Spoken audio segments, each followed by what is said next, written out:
Welcome back to Third Phase of Moon. Blake Cousins here. We've got a special report today. I received an email earlier this week in regards to a broad daylight sighting right off the coast of the Big Island. We're going to do a special report and meet up with the eyewitnesses themselves. A husband and wife witness a broad daylight flying saucer. Join me on this hunt. Let's get to it.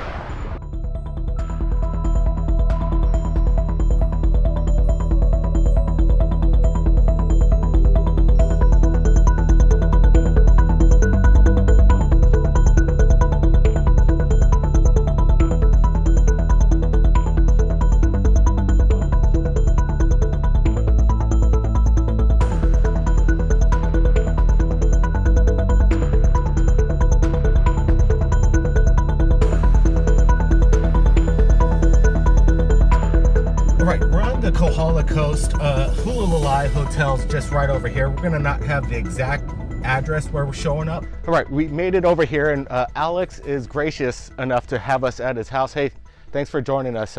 Cheers. We're keeping our distance. You know, we gotta follow the rules, but again, Alex has had this sighting, and we're meeting for the first time, right, Alex? Right. So, Alex, tell me, you're a physicist. What do you do? Well, I'm not really a physicist. I have a degree in physics. I'm a software guy.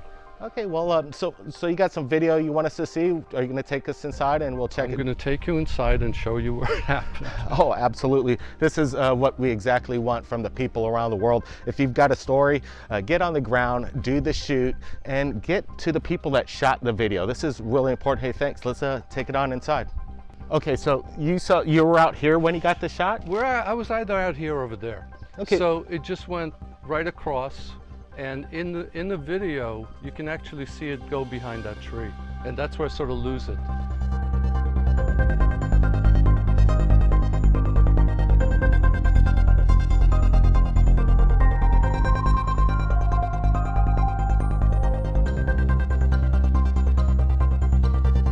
So what actually caught your eye, Alex? Were you just like hanging out? We're actually in the back. There's a back.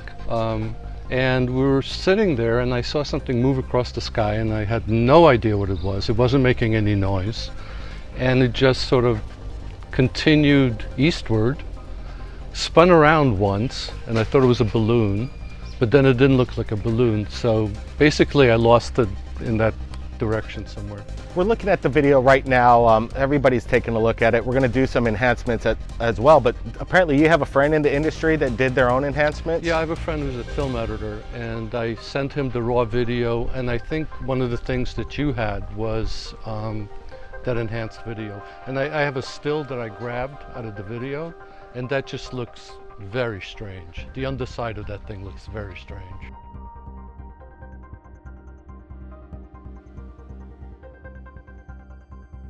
So Alex, let me ask you this. Do you think you've seen a lot of aircraft in the sky, and now the military is coming out and saying that they're unexplained things and these Navy pilots are filming them. Do you think this is something possibly military involvement or something that's not of this world? Well, if it's not a drone or a balloon, either they're flying them from the Air Force or someone's flying them from somewhere, right?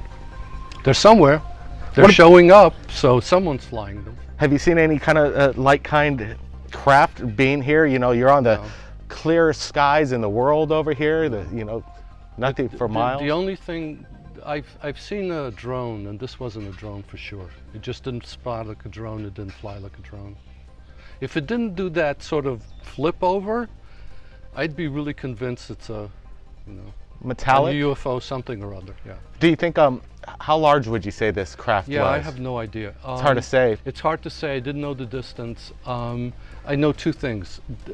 At that distance and that size, it didn't have any noise. So it wasn't flying through a propelled method. So you cut this video and you decided to share it with me. How'd you find out about Third Phase of Moon? I don't know. I'm online a bunch. And as fast as you got me the video, how long did it take for us to reply back to you? About 10 minutes. Well, that's you obviously have nothing to do. That's except go after UFOs from around the world. Absolutely. So you said your wife actually eyewitnessed it as well? Yeah, I don't know if she's Come on in. Okay, yeah, let's take a look, because apparently the origin of the sighting happened right? You've got an amazing place here, by the way. Thank you. We saw it from there, and then I just started walking out because I was trying to get a better view of it. Do you think we could maybe get your wife on camera and see what she says? Yeah. So the wife is busy. We understand that she's doing some important things involved with the election, but we won't get into that. So let me ask you this. So again, you got some theories about what you were talking to me just a moment ago? Based on everything I've seen, something's flying around up there, and it's not ours. It's not the Russians. It's not the Chinese. So it's somebody's, right? Regardless of whose it is, stuff is flying around there that we don't understand. So I've been looking. What about the Tic Tac? What about the Tic Tac? What do you think of this Tic Tac? Do you think it's one of ours? This that I saw, or just Tic Tac? Yeah, the Tic Tac, the Navy pilot. So I have a friend who's a fighter pilot, and he says they've been seeing those things for years. So I'm assuming that whatever's flying around there has been flying around for a long time. And then, can you reenact like you were noticing this thing in the sky, and then what, you pulled out your phone, and then? We were in the back, and I saw something go by. Realistically, it was in that direction. And there are lots of planes, lots of helicopters that go by here all the time. It wasn't one of those. It didn't look like that, it didn't sound like that. And it was going behind the trees, and I walked out to where you first met me, and that's where the video was shot from. You know, I think this is important. People are brave when they come forward. You know, we've never met Alex before. He invited us to his place, and I was talking to you, the world, and you know, it's pretty amazing. It takes a lot of guts. Alex, appreciate you.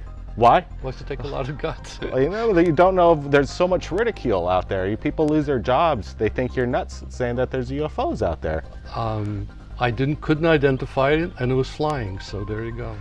You know, unidentified flying object. I wish a lot of people just kept it that simple, but there's a lot of criticism about people like you that, you know, just come forward and tell their stories, the unexplained. We're all here to try and find out the answer.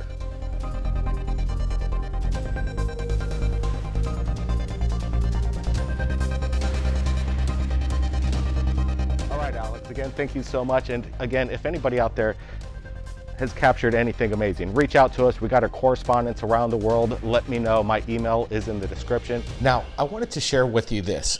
We go on report around the island, back to Leilani Estates. Remember the eruption on the Big Island? Here's the update. We shot this and we wanted to share it with you. Check it out.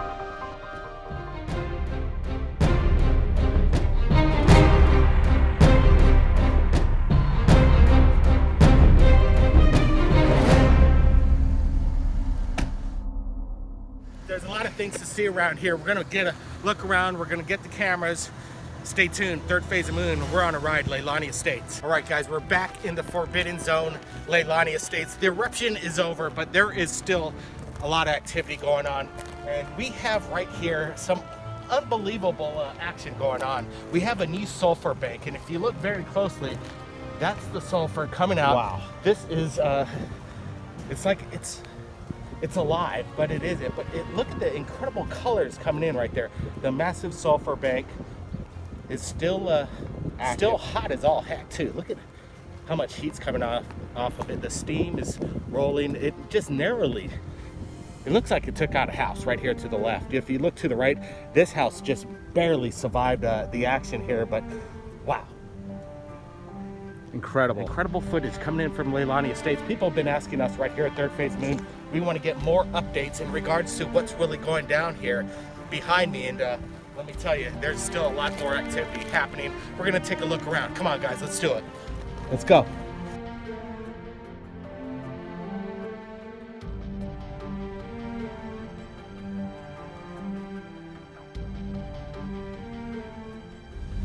As of 3 months ago, this place didn't exist. You could see the ocean from this street, but now it is totally blocked off by this massive cinder cone known as Fissure 8, and it is overwhelming because we were here 3 months ago when all this started to happen, before Fissure 8 started to form, and to see the progress of this cinder cone as it built in height is extraordinary. Look at the size of that thing. Okay, we're gonna come to a stop. We're gonna take a look. We're gonna get out here and do a little exploring. Hold on, everybody.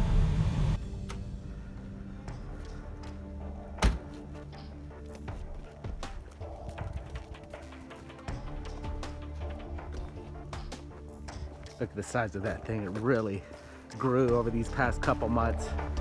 It's incredible.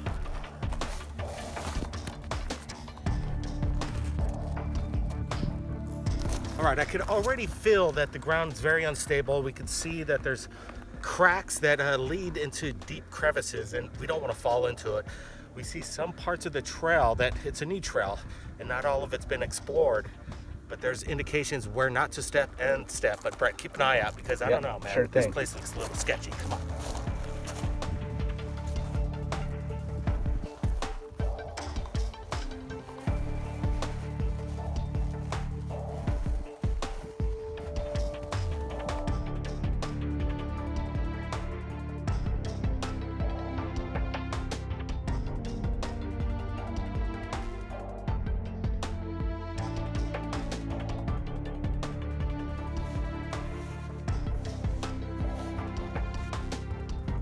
Pretty cool, Blake.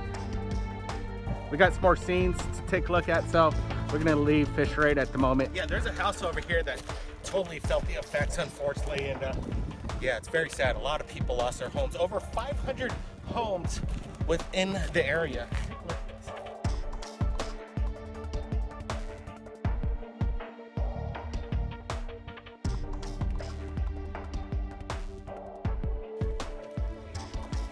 The leading light into the front entrance.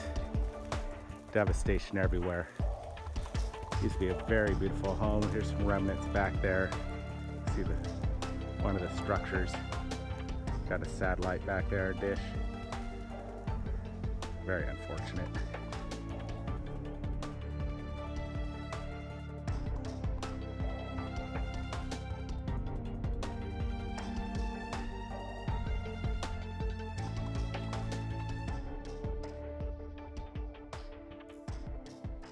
And take a look at this, everybody.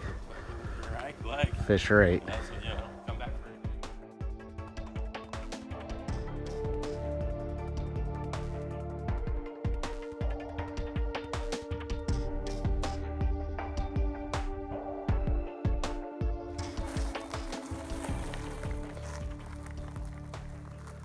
This thing's light as a feather here. Crazy. Tephra. All right, we're leaving Fisher 8 as we speak.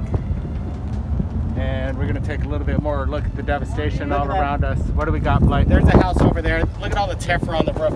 This place is something straight out of the movies. It's all abandoned. Everybody's left the area, and you can see the volcanic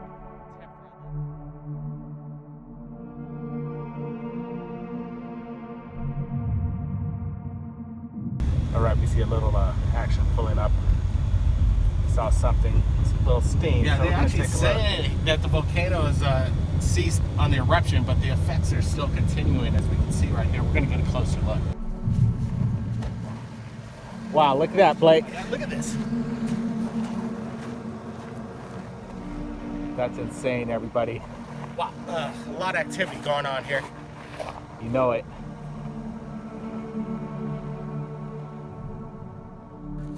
Wow, total devastation, and I don't think people have seen and realized that the effects are continuing. And you can tell by this video right now, back there, the steam is coming out. Look at that. There's been a little rain going on. I don't know if the rain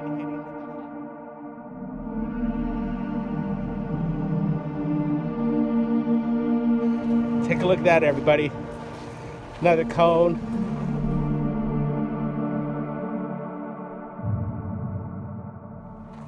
Wow, look at that. There's still quite a bit of steam coming up off everything out here. They say this isn't active. Here's some true tell signs that we're not over yet here. Keeping our fingers crossed this is it, but man, look at that devastation, Blake.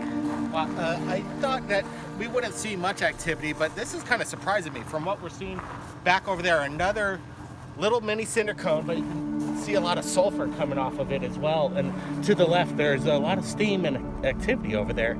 I don't know, there's still molten lava running underneath this. It appears that there's something very hot, obviously. Yeah, as the rain comes down, we're getting this right here. Okay, hang on, everybody. Okay, we're going checking out another side up here. I think you guys are gonna like what you see. Hold on. The experience in Leilani Estates and being there in person is unlike anything. The video doesn't give it justice, but we are grateful to show you and give you updates in regards to the eruption.